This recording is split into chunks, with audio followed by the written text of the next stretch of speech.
Grand Theft Auto 6 price tag. Just switch to the price tag of Grand Theft Auto 6.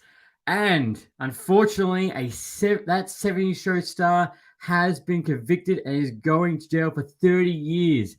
So we have a full packed episode for you, ladies and gentlemen. But as you all know, before we fully get into it, you know what comes up next. Welcome to the Lights, Camera, Rant Podcast.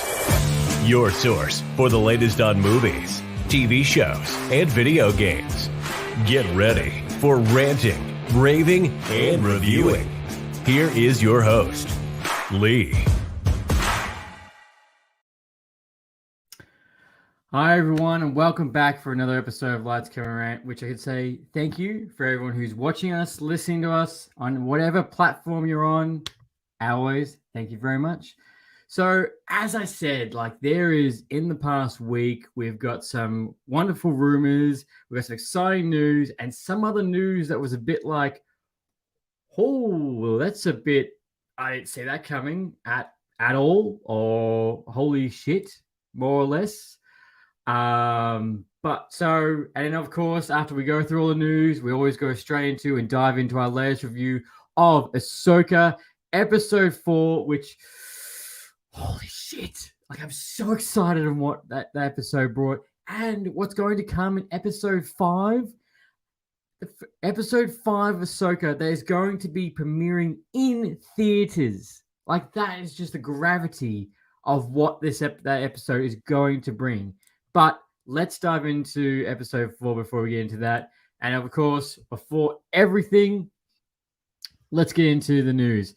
So, as I said, now I saw this up in the news the past week, and I was totally shocked. Now, for anyone who remembers that 70s show and remembers how iconic all those characters were, how popular that show was, and of course, you all remembered Clyde, one of the funniest breakout stars from that show. In the past, this has been going for a few years now. He's gone in front of the court in the past week, and he's officially been convicted of sexual assault to 3 women. This court case has been going on since 2017, and he has been convicted of 30 years in prison. Now, I haven't seen this guy's name in the news for a very long time, and I saw obviously that 90s show that came on Netflix not too long ago, and now I know why. Now I know why he was not in that legacy sequel, and what's currently happening to him at the moment. And look, it's not what you want to hear in the news. It's not what you want to see. Just hope the right, justice has come to fruition in the court system. But honestly, as soon as I saw this, I was, holy shit. But it's not in the same vein, but, anything that, nothing stays buried forever. If we've ever learned between for Dave Manson and what also happened to James Gunn with his tweets and Marvel, even that was another story all in together. But yeah,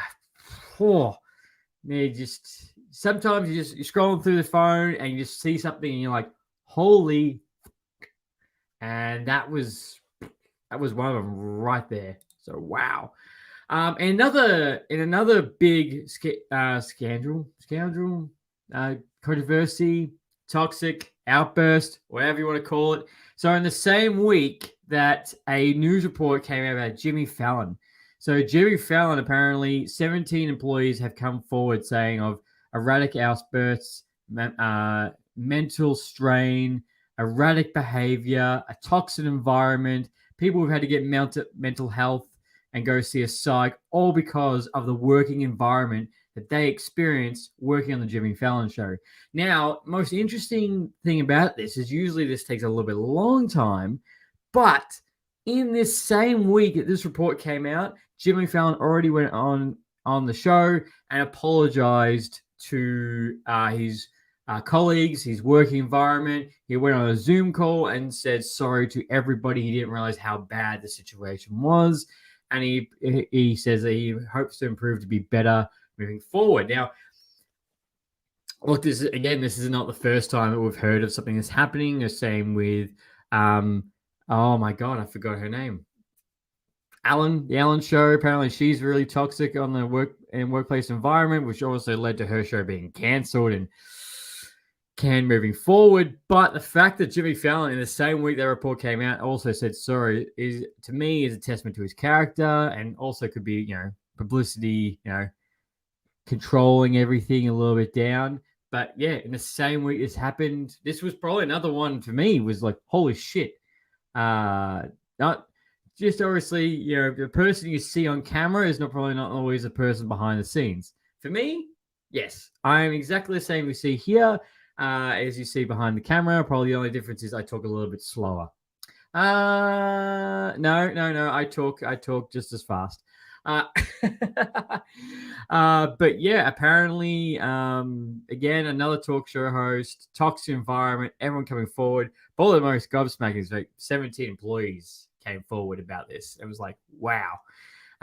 Was not expecting that, but I give it credit to Jimmy Fallon for coming forward in the same week and said sorry for what's happened. And look, it's going to be how everything's going to be moving forward with the show. I don't think the show will be cancelled. Nothing like that. But it will be see what the light of day over the next coming weeks, how that will change. Will there be reports saying, yes, he has changed, things have got better, or has everything just got to go a little bit worse? And thank you, Mr. Mark My Words, for coming past on the YouTube, which this man is about to hit 600 followers on his YouTube. Again, this man is killing it. And if you haven't subscribed to his channel, please do. His content is grade A, and every week he's improving himself. And also don't forget to join his Discord too, which is going off like there's no tomorrow. But I definitely recommend it.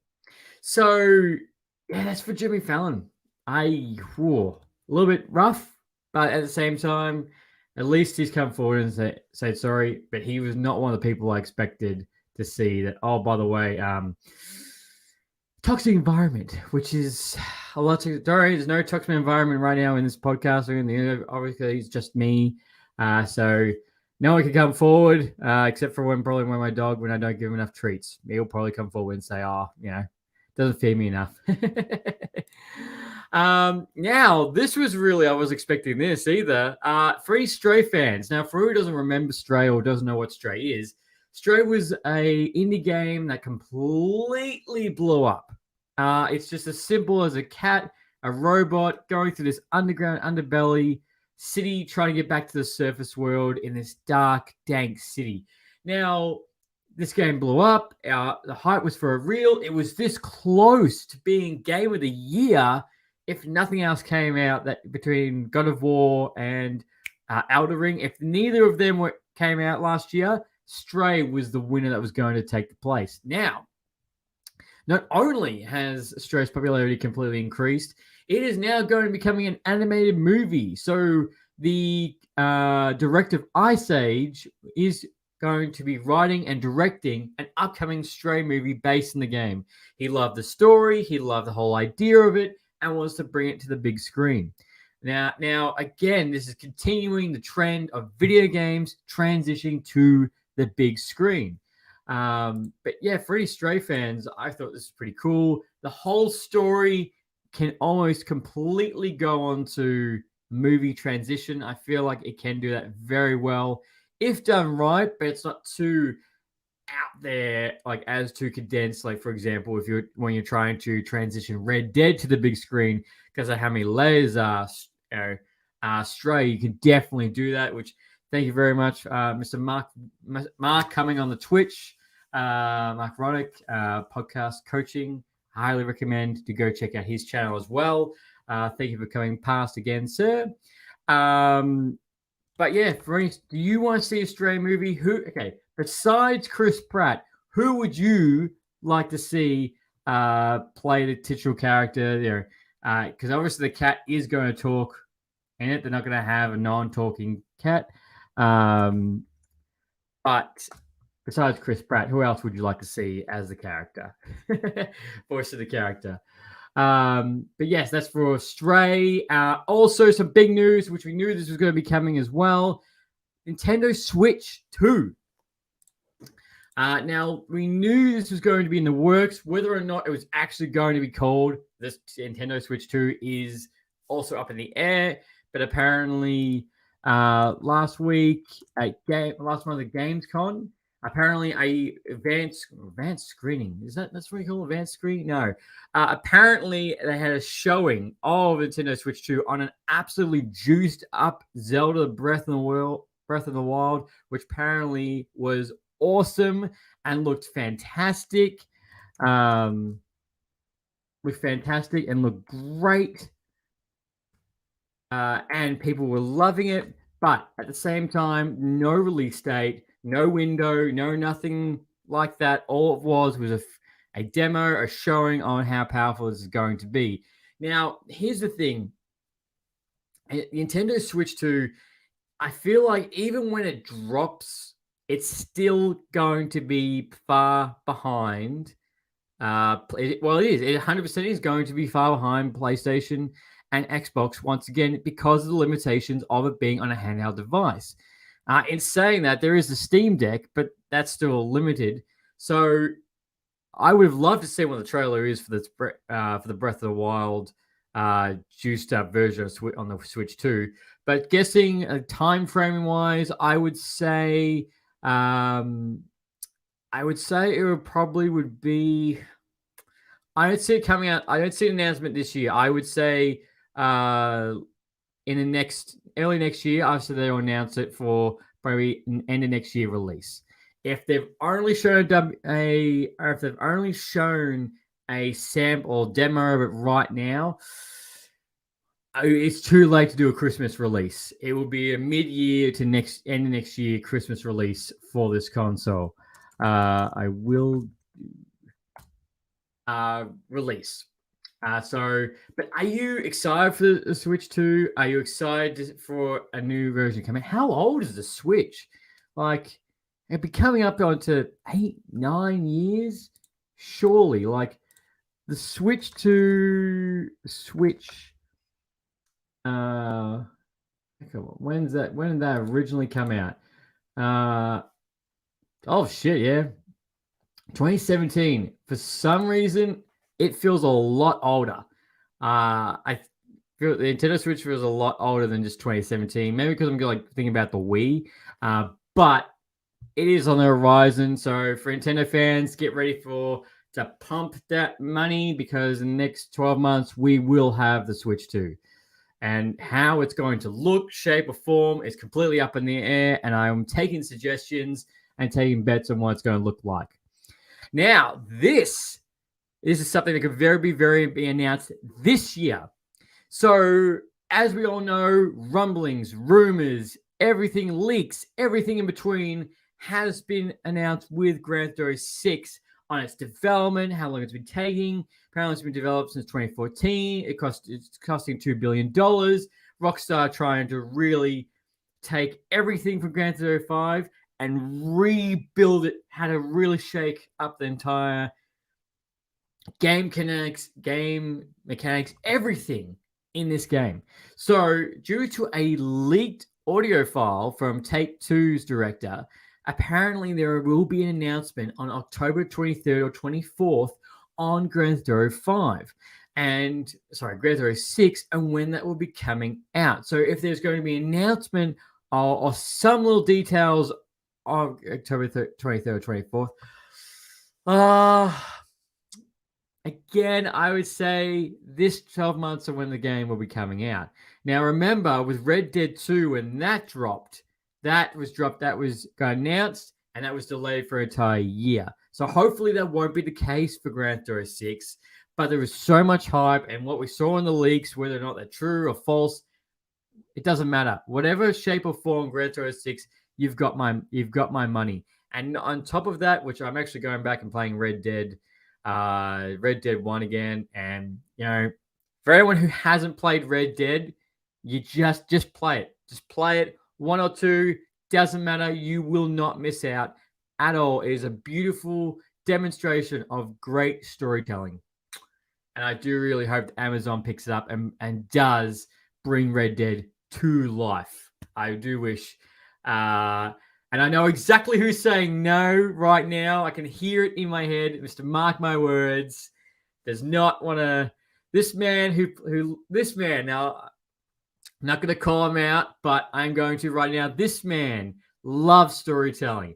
He loves emotional. He loves drama. He loves it when it really touches the heart and soul. And there is so many people that will agree with me that Red Dead is that, and he won't play it. It's too long of a game. And right now, he's currently playing Armored Core 6. But I tell you, man, if I have to start a petition for you to play Red Dead, I'll do it. I'll get 1,000 signatures for you to do it, and I want you to play the whole thing. I want part 1 to 10 of you playing that entire game. And if you don't cry, then I will come to your house, and I will find you, and we'll cry together. Anyway, Gran Turismo 6. I announced them coming October 23rd or 24th. Bring it on. I'll hold you to that. I'll hold you to that, sir. Gran Turismo 6. Now, tell me, the last little rumor before this we did get, apparently there's meant to be insane mechanics of hurricanes, increased weather conditions when you're driving or flying, anything like that. What is a major feature that you would love to see in Gran Turismo 6, or something that you want to improve on, or something that you want to get rid of? Because you got to remember, even though Gran Turismo 5 is nearly so old right now, is still making bank. So just think about that. Also, for any Crow fans, so The Crow, if anyone doesn't know, it's a very infamous movie that came out in 1993 or 1992 with Brandon Lee in the iconic role, which he absolutely nailed. However, what happened was a stunt went wrong. A prop gun was actually really loaded, very similar to what happened with not Matt Damon, Alec Baldwin on his movie with Rust that happened 2 years ago. Very similar what happened, which is very sad. He completely nailed all these scenes. They did finish the movie, and it's critically complained, and it's got a cult following. I was almost going to say something else just then. I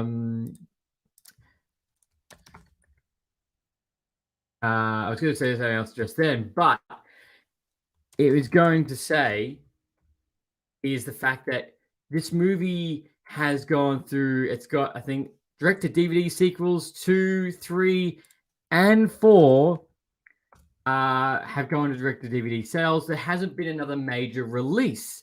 Now, there was rumblings that Jason Momoa was going to play the character. They tried to get that off the ground, but they couldn't. There's been so much back and forth about this movie. And finally, so Alec Skarsgård, go his name, he is going to, Bill Skarsgård, there's like a whole family of them, Bill Skarsgård, and they're all actors, shot a Crow reboot movie earlier this year. Now, currently Lionsgate has purchased the distribution rights for this movie and any more sequels on an 8-figure picture deal. So this movie will be coming out next year. Now, you guys tell me, are you excited to see a new Crow movie? Are you excited to see Bill, who infamously was in It? He was also in John Wick 4. How do you feel it's going to go? How are you going to, it has to be rated R. It has to have a killer soundtrack because of what the last one had. But how do you feel about the movie? I've seen a lot of people go, no, don't do it. It ruins his legacy and all this. At the same time, like I feel like the character, like that Crow movie, will have its own space, its own thing in movie history. But a reboot of the Crow, like, where were you when those sequels came out, those directed-DVD sequels? Like, you weren't up in arms about that. So I think this movie will be fine to come out. Are we going to see it? So I think, but again, The Crow, if you watch The Crow and Heath Ledger's Joker, you will see similarities right there, and you'll see what I'm talking about. But The Crow reboot 2024. One Piece fans. So One Piece has broken a record of being the highest positive review Netflix adaptation of an animated TV show that's come onto the big screen. A lot of people who I've spoken to have loved the version. Yes, there's things to be fixed up on, but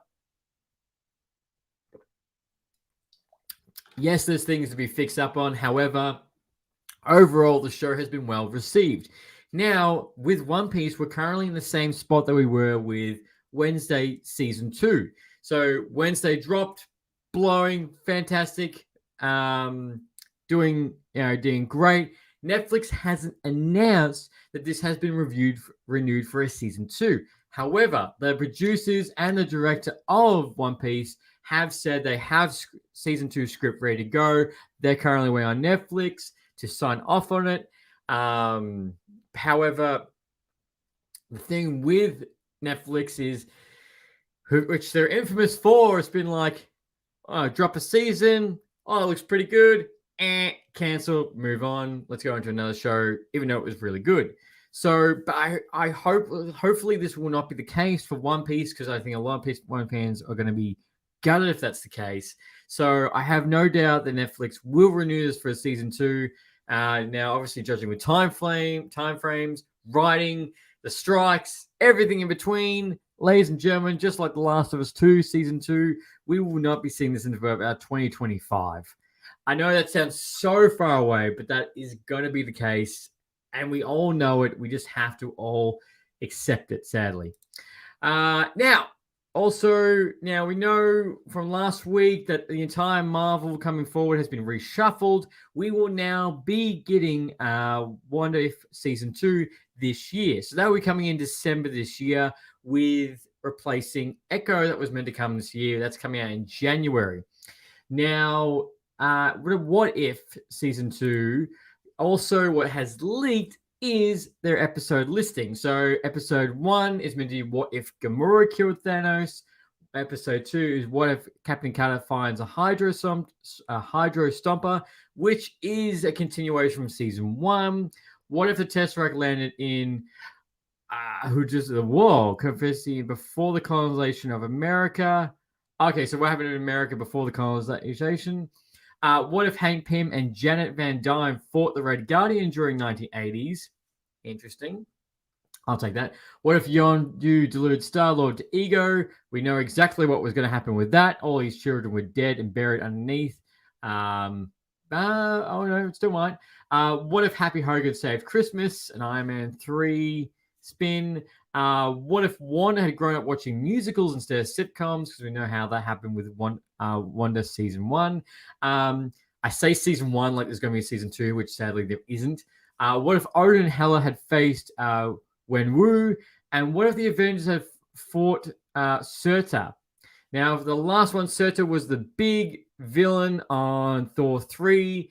That wasn't Hela, it was the other dude that put his sword and obviously was Ragnarok. Now, so you tell me, are you excited for What If Season 2? Did any of them excite you at all? Now, again, Season 1 of What If was almost the beginning and storytelling from start to finish. So what will that be the same for Season 2? Now, these are what is to be, this is the leaked episode retelling, so they all might change. 9 episodes, December, which will probably be a week-to-week basis, which, right here, we're going to be covering every single episode with all the theories in between. Now, we obviously do know that What If has been a little bit controversial. Some people did like it, some people didn't, but it is definitely coming. And look, I'm excited for it. I did like season 1. How it's going to come out is a different story. Now, this could be a little bit more controversial because of how with Doctor Strange 2. Apparently, Sam Raimi is the number 1 pick to direct Secret Wars, Avengers Secret Wars. It's coming out. I'm not going to tell you the year because it's probably going to be pushed back anyway. Sadly, is going to be coming. Is a top pick. Now, for me, I say yes. However, I know a lot of people after Doctor Strange 2, people are like, nah, let's get somebody else.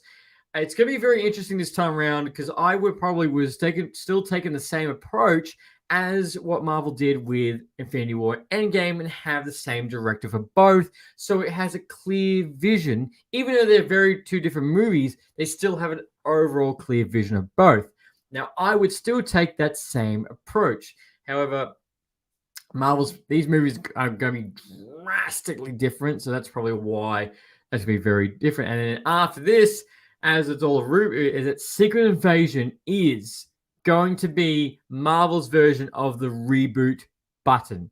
So after this, boom, the entire MCU is going to be rebooted after this, and how and what characters are going to stay and who's not going to stay. So after this, you're most likely will start to see a new Iron Man, the new X-Men, Captain America, Black Widow. The whole ball starts again. However, how much shape and form it's going to take is going to be very interesting, and what characters I said are going to say, because we all know that even though with Avengers Secret Wars, there is still another really big villain out there. So for the next Avengers film, for there to be Galactus.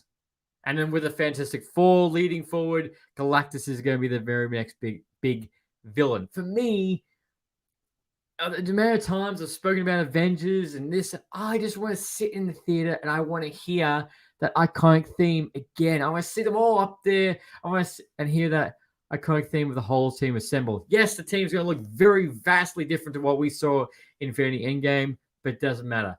I'm here for the entire wild ride, even if there's still people like going, Marvel's dead. Yeah, Marvel's dead after Endgame. Like, yeah, go shut the hell up. Because it's not dead.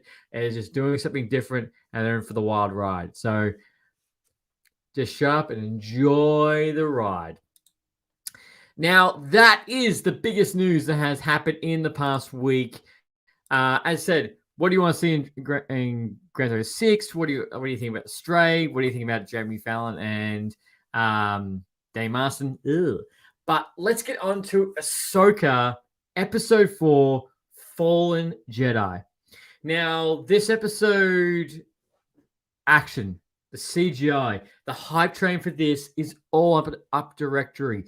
Everyone I speak to is loving the show and is excited about the show. This feels like very different compared to Andor. Now, Andor had a lot of complaints. Don't get me wrong, Andor had a lot of wins, had a lot of losses, but I feel like there was a little bit more of a good and bad vibe going episode to episode compared to Ahsoka that is just on an upward trajectory. And as I said, not even in that, the next week's episode 5, you can go to the theaters to go see this movie because of what happened in this episode. So as we are joined, Ahsoka, Sabine, and Huyang are currently stuck on the planet and trying to get their ship to work to contact Sandala to come and help them because Balin and the team have the map and they're going to load up the coordinates and go to find Thrawn. So there's an ambush at the very start. I love this forest. I love the forest it's in. It's very dark, twisted, very like eerie, like very dark Sith vibes. So that was really cool. Huon going into some fisticuffs with another robot. I'm like, okay. I wasn't expecting him to go 1-on-1. So we got a good action piece right to start off the episode. And then we get another action set piece with Ahsoka versus Marok and versus Sabine versus Shin. Every time I think of a name, I just think of it. What's one of those painful things to get kicked in the shin? But we get an action now. I couldn't believe this. I could not believe this.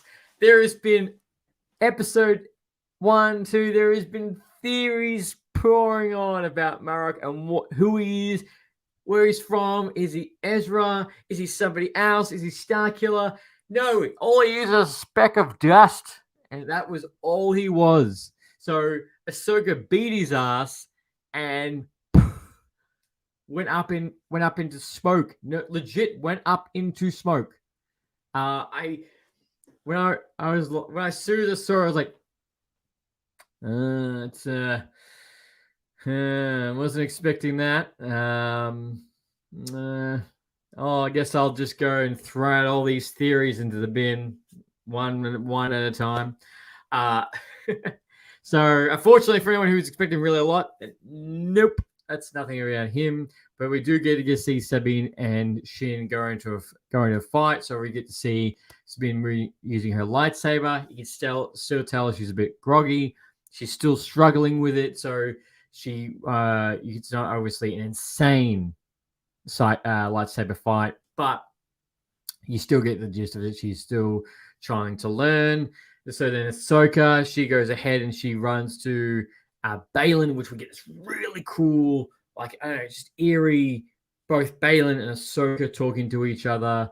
And obviously Baylan from the trailer, he sees, like, not a whole lot of people. Everyone knew who Anakin was before the Empire, but not a lot of people know what happened to him after.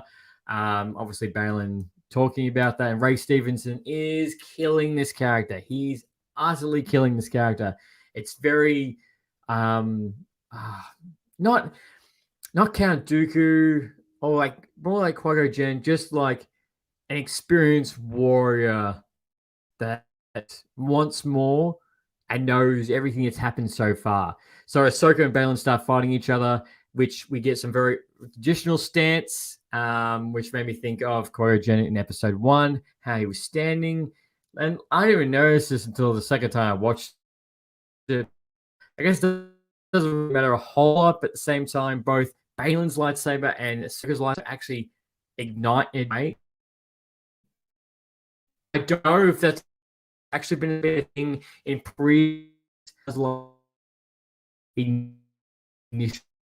and different to everyone.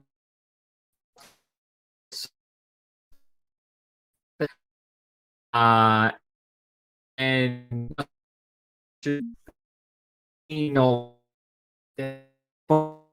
it's as choreographed. Loved it. It was just them for a brief meeting, and Sabine rocks up. She gets the orb, as the orb is also generating to give the coordinates to where they need to do the jump. Baylan, with one stroke, hits Ahsoka off the cliff. She is the fallen Jedi. It's terrible. As soon as I saw her fall off the cliff, I'm like, I guess that's what you mean by the episode being Fallen Jedi. Huh. I guess that's what that is. I guess it was very on the nose. I know it's not about that, but it was just funny. And of course, which we got very early in the episode, with Huyang said, "Stay together," and Ahsoka saying, "I can trust you." Sabine doesn't trust. Well, actually, she does trust Ahsoka. However, what she does instead is betrays Ahsoka because her feelings for Ezra, and gives the orb to Baylan and joins them on the Stargate, which then, because of that time frame, they're allowed to get the coordinates, and they're out of here. They ignite, nearly take out Sandela as well, and her reinforcements with Carson, who's been the rebel that we've seen in Mandalorian, Boba Fett, so the show with the rebels, and so the New Republic, and nearly takes out that. Actually, I think 3 fighters actually crash and burn, but not Carson. No one important dies. So the Stargate, Baylan, Sabine, Shin, they're all gone, and leaves us to the scene which everybody lost their freaking. I did. I lost my freaking mind. I was expecting this. Until the next episode, which we get to see that I don't know how, but Ahsoka has fallen into what we believe to be the world between worlds. Now, basically, for anyone who doesn't know what this is, now this was explored in Star Wars Rebels. Now, the world between worlds is many roads in this entire open field. Basically, amongst with the Force, you can travel. You can go to different points in the entire Star Wars linear history, which we saw in Rebels.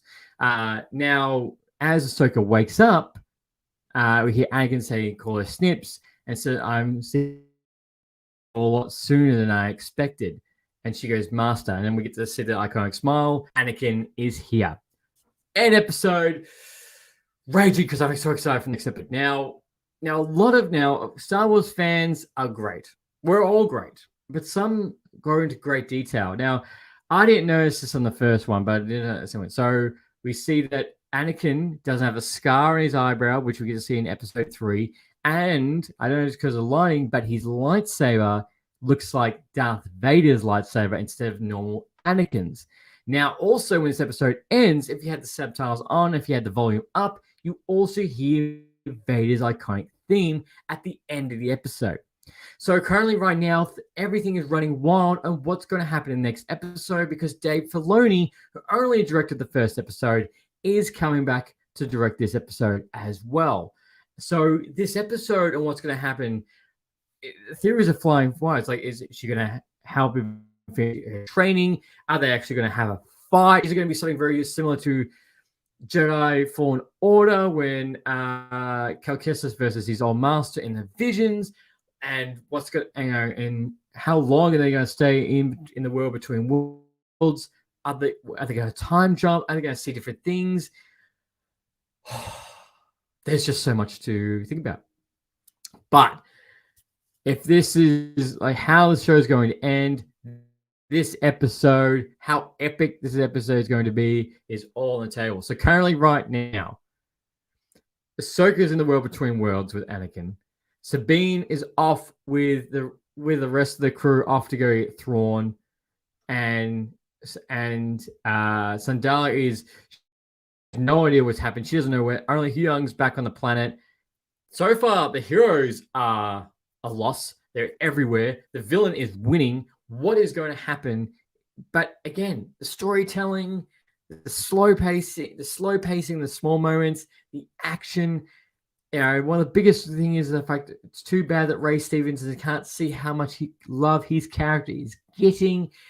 It's just hard to see. But you tell me, what did you think about the last episode of Ahsoka? What do you think? Where do you think it's go? There is only four episodes left. Yeah, I can finish it October 30th. Yeah. 3 or 4 episodes left. How do you think this is going to be wrapped up? Are you excited, or do you think this just looks bad? I'd love to know, guys. I'd love to know what your feedback is. I'm stoked. I'm pumped. It is going to be awesome, and you need to be jumping on the show right now. Regardless if you haven't seen Rebels, fans of the original trilogy, sequel trilogy, you're in for a wild ride, especially, again, next week's episode. And this episode lived up to the hype 100%. And it's still killing it. It's still fantastic. So, guys, that was my review for Ahsoka, and that was obviously about the latest news. Now, currently in the works, I do have a review coming for Everything Everywhere at Once. I finally watched that movie, which I'm excited to talk about.